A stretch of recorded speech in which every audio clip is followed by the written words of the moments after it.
It's been 2 weeks, Curtis. Explain to the people where we been and why we haven't been giving them their Sunday podcast. Tell the people. Tell them. Well, we had Thanksgiving in Canada. We have Thanksgiving. It was October 10th weekend, so we were actually out of town. We were in Montreal visiting Amelia's family. Yeah. Can you believe that I haven't spent a Thanksgiving dinner with my family in over 10 years? I know. Yeah, from the time I moved to Sudbury back in 2012, I have not spent one Thanksgiving dinner with them. And it was my first time. And it was really something special. And it made me think about all the other times that I've missed. Yes, with technology, you can do FaceTiming and, you can record it and watch it on YouTube. You did see them technically, but it's not the same. It's not the same when you cannot physically be there, I think. FaceTime, WhatsApp time, whatever you're doing, it's just not the same, Like, you want to hug that person, you want to eat the food, like, it's just not the same. It can only do so much, I think, and definitely when you have older family members who don't really know how to work a camera. You're staring at the roof half the time or the back wall. Yes.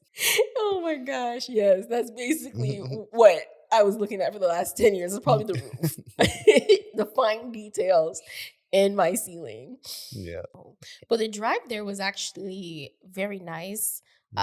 There's a bunch of trees and we saw that, the trees were changing colors. We were actually there maybe like a week ago and the trees were still green. And then literally the week that we went, the trees were like orange, it was red, and the leaves were falling. It was like literally the perfect moment. Yeah, it was a very nice trip up. Because like you said, we haven't taken really a trip in the fall. Over the past few years that we've been together, we was always like in the summer, winter, or spring. I don't think we ever actually took a fall trip anywhere. No. So like doing that drive with like being able to see all the fall leaves and everything, it's actually really nice. It was. My aunt did most of the baking and the cooking. She's an amazing cook. Shout out to you, Auntie. Everyone bought their Tupperware containers for the leftovers. Yeah, at the end, you and your sister were fighting over who was going to pack the food first. But yeah, it was a great time. And what else did we do? Played board games. Oh, yes. Yeah, we played Sorry, which was really the only board game we played. We actually played the Jumbo Sorry board game. My sister brought it, and it was so cute. My niece was just picking up the little cones and moving them everywhere. It was a great feeling to be there. Having my aunt say the prayer over the family and being thankful for everyone to be there another year. And I always say, that's something that we really take for granted is time. I'm grateful because I love the way you knew that I needed to go to these events, like these holidays. You knew, and I love the fact that you were able to read my body language and, my mental health needed to see my family. So what else did we do other than for Thanksgiving? I need a refresher because honestly, I can't remember what I ate last night. So what did we do? So the 2 weekends ago, we went to Thanksgiving. What did we do last weekend that we didn't record? Didn't we try to record? We did. It just didn't work out. No, not everyone that we try to do. And we tried to do it last minute sort of thing. And it just didn't work. Yeah. The vibe wasn't there, I think. And I feel like you weren't really feeling it. Yeah, I don't know. I just wasn't, I guess I just wasn't in the mood. Like I started a new job and it's been taken quite a toll on me, like trying to learn all the new stuff that their system uses. And like, it's still a similar job, but trying to take it all in at a new location, new people, new clients, new system. Like it's a lot to take in all at once. So I feel like it's extra exhausting. And it's starting to get better now that, I'm starting to actually learn it. But do you think it's because you are the new guy there? So like meeting new people is overwhelming to begin with. Because I Yeah. know that when I started my job, meeting everyone at that place all at once, I felt very overwhelmed. Mhm. Because, I mean, with COVID and everything, my social anxiety went up. Like, I had a hard time communicating with people and being around people. Like, I felt very anxious all the time. And then after the first couple of months, actually, I would come home and sleep because I was so Yep. tired, and I don't, and it wasn't really so much the job that was making me tired. It was being around people and just socializing, I think, was what was really exhausting me. So do you think it was just because of that? Like, do you That think you're an introvert, extrovert? Yeah, that's what I was gonna say is I am an introvert at heart, and being around people, too many people for too long is exhausting. I need to have time kind of by myself or just like in a small group of people Mm. to kind of recharge. That's just what I need personally. And it is exhausting meeting new people and being around people all day long. Yeah, see, last week when I saw that in you, I could see that you kind of looked very overwhelmed. I knew that, you kind of needed a break, Hmm. kind of, and it got me thinking about maybe this week we can talk a little bit about communication, Hmm. because communication isn't always about being verbal, I think, Yeah. in a relationship or even just with friends or outside world. It has a lot to do with your body language, and seeing you come downstairs and even though, like, we were setting up ready to film, I could just tell by looking at you the energy that you were giving off, like what you were communicating to me. It felt like you didn't really want to film. Like I felt like you were overwhelmed, and I think that was really important to talk about. Mhm. Definitely being in a relationship is how you communicate with your partner, or just even reading the person's body language Yeah. in general.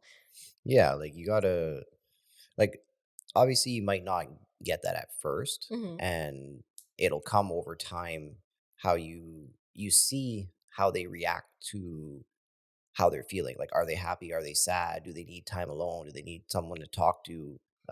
Just to vent about what's going on and things like that. And that'll come over time, right? And I feel like we have kind of gotten to that point Hmm.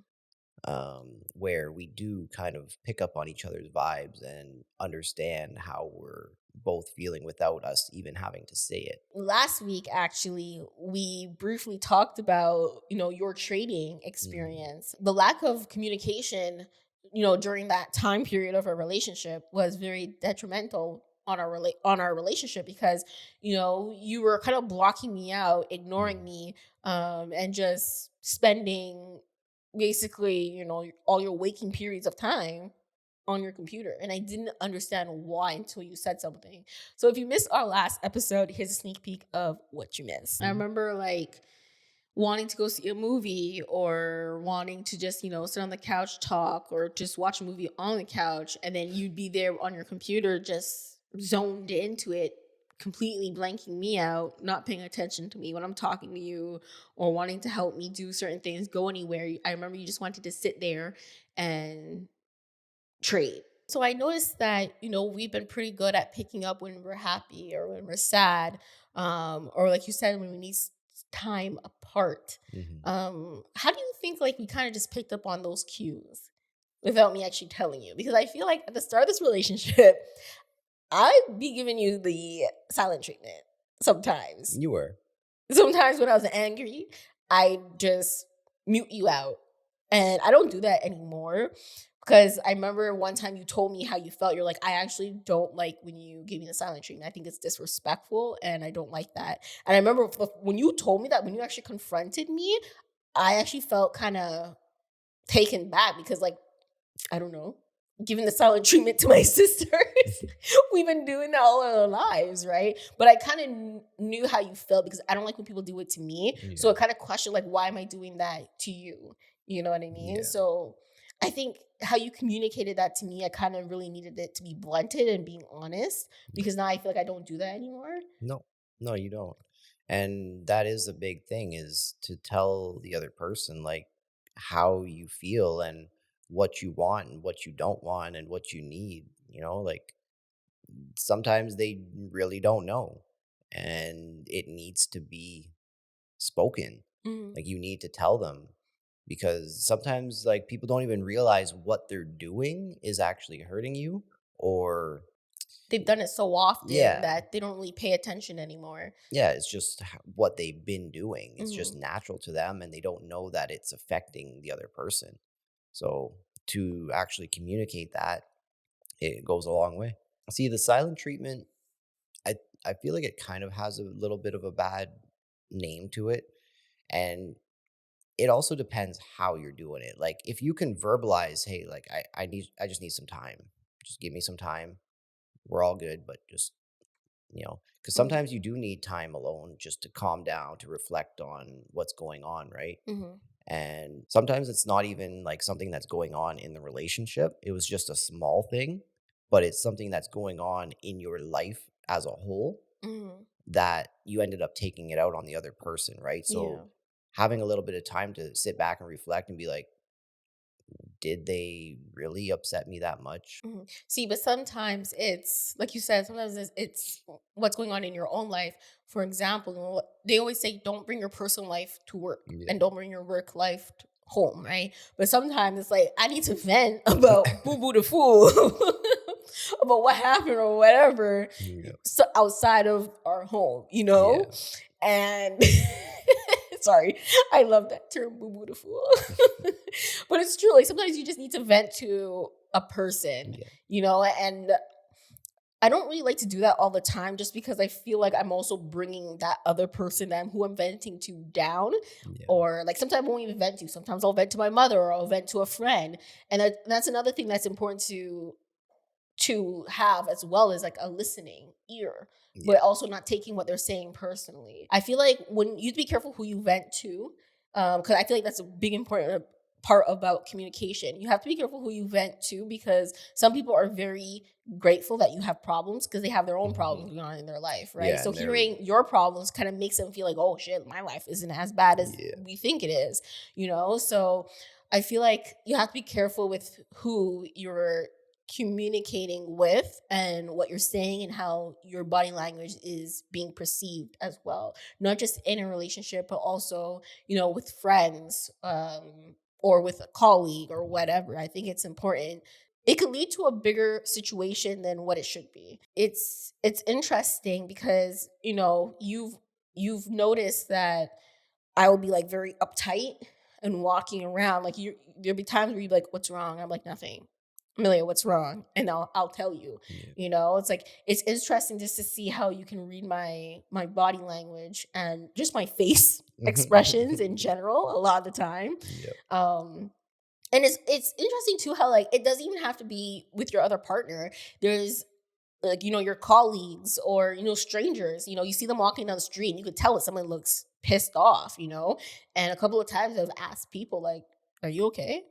And they'll be like, yeah, yeah, thanks for asking, and then they move on. But it's it's interesting just to be aware, I think, of people's energy. Sometimes they can like suck your positive energy out of you and then you start feeling down. So I Mhm. think it's important, like, when you communicate with people, it's okay to tell them that, you don't want to be vented to because you're in a good mood or you don't want to be brought down. It has nothing to do with them, but it's just the fact that you don't want to hear it today. And you've told me that too a couple of Yeah. times, like, "Really, I don't want to hear it today. I know you have to vent, but not today." Yeah. If you can communicate on a regular basis of like how you're feeling and what's going on in your life and between the relationship, I feel like nothing, you don't have time to bottle things up and then explode later on. Yeah. And that's when breakups happen, to be Mm. honest, is when you hold back and then just everything comes out all at once. Do you think you hold things in? I mean, sometimes, yes. I think we're all guilty of it at times. Like I was saying, like you need to communicate on a regular basis because if you do blow up, then that's when, like I said, breakups happen and you end up saying things that you end up regretting, Mhm. but it can never be taken back, Yeah. right?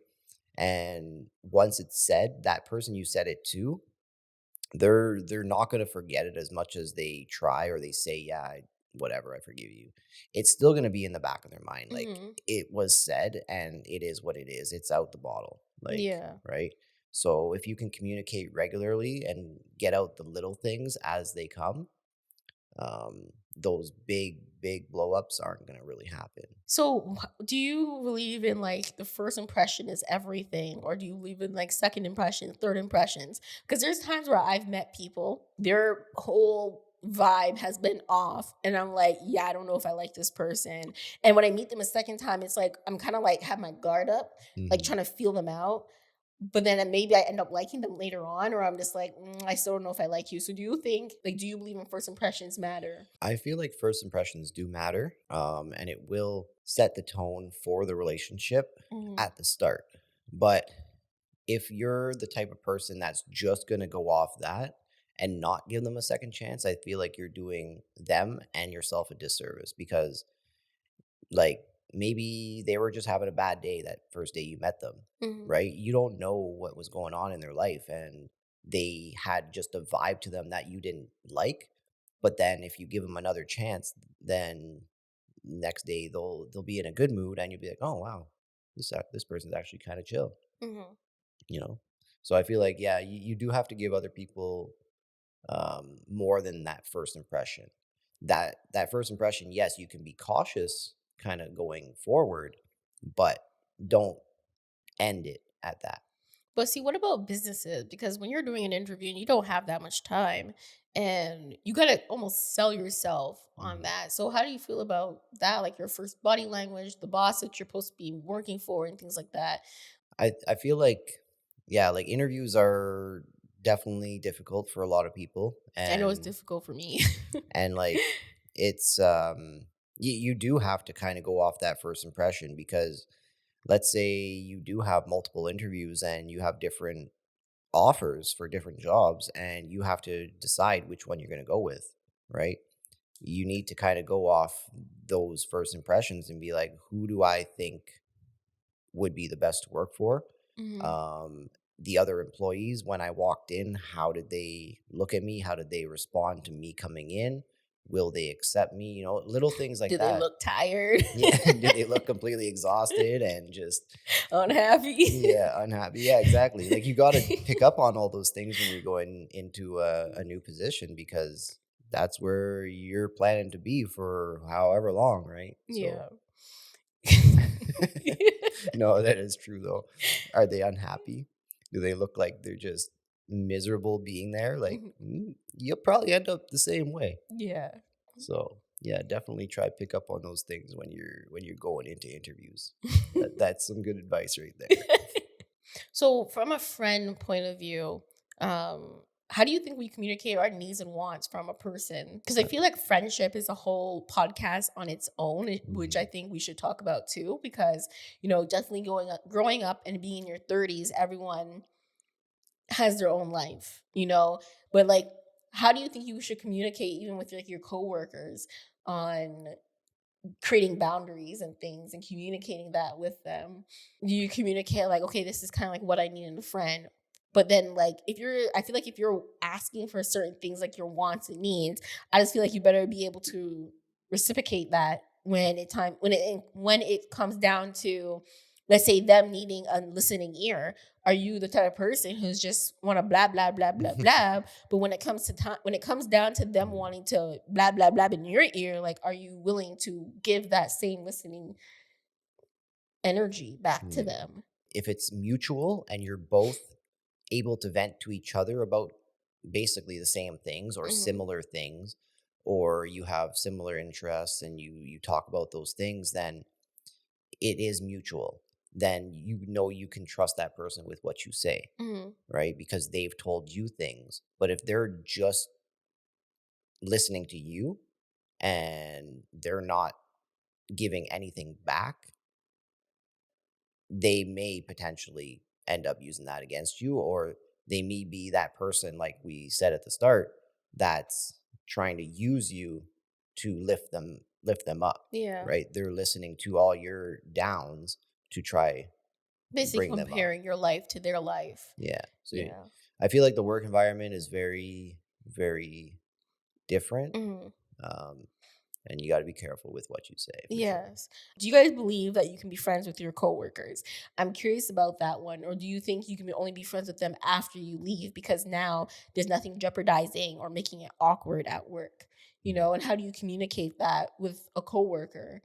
You know, because you don't want to come off standoffish. You know, you're working with these people, you're spending 8 hours or more with them, Yep. you know, so obviously you're going to get very comfortable with them. But I think there's an imaginary fine line of what you can say because you work with them. And I think as soon as you leave, and let's say you stay in contact, I think that where the mutual respect relationship can actually grow, because now you can communicate more outside of work instead of feeling awkward. So I kind of want to branch off a little bit because we've been talking about like relationships between or like communication between couples in a relationship and then relationships and communication between coworkers and friends and things like that. But I think it goes further than that. I know one big relationship for you and you communicate a lot is with God, Mhm. right? But I think that is one way that you don't necessarily need to put all your frustration and vent to me. You're able to use God as a way to, express how you're feeling and what's going on in your life and look for guidance and things like that, right? Mhm. Yeah, definitely. I think journaling has helped. I've journaled all my life and writing how I feel. That was the way I communicated. I wasn't very good at communicating with my words very often, so I would write it down because that's how I knew how to communicate. And you know, communicating with God, like you said, was the easiest thing for me.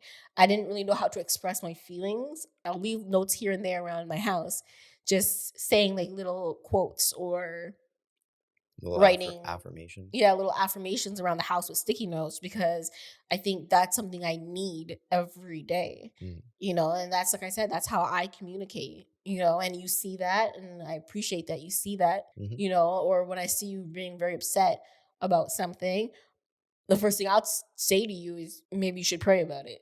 hmm You know, I say that a lot to you. And I know like your relationship with God is very touchy. Um, but like I think building and communicating with God, I think, can really help you, and what some of the things that, you know, you've went through and things that you are going through currently. Yeah. That's what I think, at least. Whether you believe in God or not, like I think just communicating it and voicing it goes a long way, Hmm. right? Doesn't matter like who you're necessarily praying to. You can look at it in a different way. You're just kind of expressing how you feel and letting it out. I Yeah. think I think it goes a long way to helping you reflect and look for solutions or look for the good in the negative. So the only way, like, you know, right now, me and Chris can communicate with you guys is probably through this video here, you know, and having you guys comment. So if you haven't commented yet, please leave a comment. If you haven't subscribed, hit that subscribe button so that you never miss another episode from this Thing of Ours podcast. I always hear people on the internet talk about how social media or whatever is actually ruining being able to communicate in person. Do you agree with that? Yes and no. It's a different environment and people can communicate differently. Hmm. Some people do feel more comfortable with what they say online Hmm. because they know they'll never truly be confronted about it. People express their genuine feelings Hmm. about things that are happening online because they're less likely to be confronted, whereas in person they're more likely to hold back how they truly feel. See, I feel like you're thinking of it from a negative point of view. I was actually kind of taking it from a positive point of view, that I think social media and, you know, texting has made it a lot easier just to stay in contact, because there's times where, you know, people will call me and I don't want to talk on the phone. You know, I rather text you than call at this point of my life, because if you're doing something, I'm not expecting you to pick up the phone, you know, but you text me back being like, hey, okay, I'll call you back in 5 minutes, instead of you just hitting ignore it and not calling me back so hmm we can talk in person. You know, I think texting has gone a long way, and I think it's actually very important the way we communicate now and how we communicate, it doesn't show you the tone that the person's using. Yeah. You know, so I think that's why we use a lot of emojis, like the laughing emoji or the LOL emoji, because you don't want the person to take it too serious. So I think that's kind of like where it is a negative impact. But I actually think texting and social media has a very positive impact on the way we communicate now. Yeah. And yeah, no, I do see it from a positive aspect as well. Like it does help us stay in touch with people and communicate how we're feeling. Mhm. Because if we're looking at it like what I was just referring to, if someone doesn't feel comfortable to say how they truly feel in person, Mhm. but they want to communicate that, they may feel more comfortable to be like, hey, you did this earlier and I didn't like it. And they're able to say that in a text message to their Yeah. friend or their family member or Mhm. coworker or whatever, right? They're able to get it out still, but not have to have that confrontation if they don't feel Yeah. comfortable with it. So that could be a positive as well, right? To be honest, I'd rather do that online than actually go in and hand an application to the job. Yeah. If you can sell yourself through, a couple of words on paper, and then they'll call you, I feel like as soon as they see you in person, it's almost like they're trying to put a picture to the paper, and it's, are you going to be what they expect or are you not? Mhm. When you go in, you might have a weak handshake or something, right at the front when you want to hand in your resume or Yeah, and then something, and they judge you. But we talked about first impressions. They judge you yeah, right then and there. So I almost feel like it kind of takes it away. They let you kind of sell yourself on paper first, kind of give them a feel about, what you've done and who you are almost on your cover letter and your resume, compared to, oh, look at this girl's shoes. This is all I can stare at. Like, you know what I mhm, mean? Like, you're putting your best qualities on paper first, and then when they see you in person, I feel like that's kind of like when they get to know who you actually are. So I think, the whole Indeed of applying for jobs online and things like that, I think I enjoy doing that more than going in. I yeah. do, because I get some serious anxiety. My palms are sweaty. What's the song by Eminem? Palms are sweaty. Some eat mom Knees weak, arms are spaghetti. heavy. Huh? Knees weak, arms are heavy. Yeah. That's basically how I feel.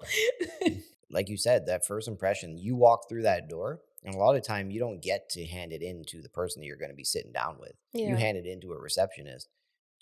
She's not gonna hand that to the next person. Exactly. If she didn't like the way you walked in or the Yeah. vibe that you presented right there in that moment, it's going into the garbage. Mhm.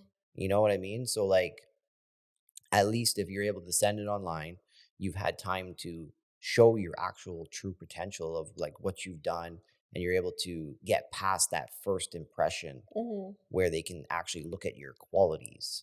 I think I think that goes a long way. Yeah. And then that gets you your foot in the door and gets you into that seat where then you can actually Meet sit face to down, face. yeah, meet face to face with the person you're supposed to be meeting with, Mhm. and then you can communicate, you know, Mhm. further. So I hope this podcast wasn't actually all over the place. I hope that it kind of flowed very nicely about communication and kind of like what we've a glimpse of, into our life, I guess, and what we've been doing the last 2 weeks. Mm. So if you like this video, please hit that thumbs up. You can share this video if you want to, and subscribe to the channel and join the community, because we will be here on Sundays. So Mhm. happy Sunday and enjoy your week, guys. Have a good weekend. Peace. It really depends on the person. How dedicated are you to learning it, and how disciplined can you be? That is honestly what it breaks down to. Mhm. And not everybody has those skills. Not everybody is willing to put the work in, but it also depends on how much you start with too, which is something very few people mention.